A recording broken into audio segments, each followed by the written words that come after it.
ছোটবেলা থেকে আলু ভর্তা আমার খুব ভালো লাগতো, আর এটা আমি গরম ভাতের সাথে খুব মজা করে খেতাম। কিন্তু ডাল আমার একদমই পছন্দের ছিল না। কিন্তু যখন আমি বড় হলাম তখন আমি আস্তে আস্তে করে ডাল খাওয়া শিখে গেলাম।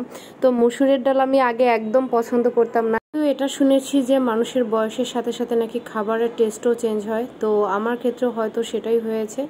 তবে এখন আমার সব কিছুই খেতে ভালো লাগে।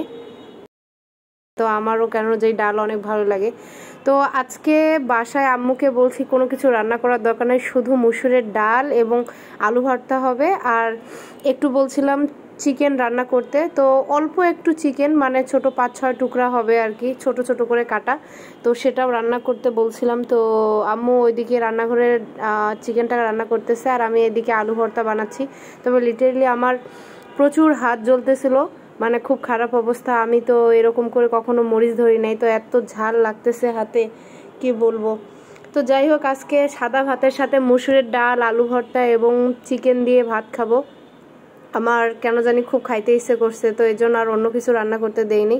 তবে মজার ব্যাপার হলো আমার বাবা খুব ডাল পছন্দ করতেন। তো যাই হোক, ওইদিকে সাদা ভাত ছিল, এদিকে আম্মু চিকেন রান্না করতেছিল, তাই একটু দেখতে আসলাম। দেখছেন চিকেনের টুকরো কত ছোট ছোট। তো আসলে আমি খুব একটা চিকেন খাই না, আর আমার শাকসবজি খাইতে বেশি ভালো লাগে। তো আজকে আম্মুকে যেহেতু আবদার করছিলাম, এর জন্য উনি অল্প কয়েক টুকরা চিকেন রান্না করতেছে। তো এই চিকেনের টুকরা দিয়ে আলু ভর্তা এবং সাদা ভাতের সাথে খাবো। আর এদিকে সব কিছু আমি একটু গুছাই নিছি, পানি ঢেলে নিচ্ছি। আমি খেয়ে জানাবো কেমন হয়েছে। তো এদিকে আলু ভর্তা নিলাম, তারপরে একটু চিকেন নিলাম, আর এটা দিয়ে খাবো। আমি অবশ্য একসাথে সব কিছু খিচুড়ি করে খাই না, আমি এক পাশ থেকে মানে একটু একটু করে নিয়ে খাই, আমার এইভাবে খাইতে ভালো লাগে। তো এটার সাথে আমি এরপরে একটু ডাল মিক্সড করে খাবো। তো রান্নাটা খুব ভালো ছিল, চিকেনটা অনেক ভালো হয়েছে, আর আলু ভর্তাটাও মজা ছিল। আর ভাত যেহেতু গরম ছিল, গরম ভাতের সাথে খাইতে খুবই ভালো লাগতেছিল।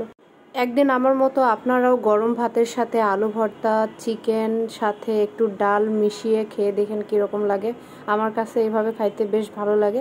তো আজকের ভিডিও পর্যন্তই। সকলে ভালো থাকুন, সুস্থ থাকুন। দেখা হবে অন্য কোনো ভিডিওতে, অন্য কোনো টপিকস নিয়ে। আজকে পর্যন্তই। আল্লাহ হাফেজ।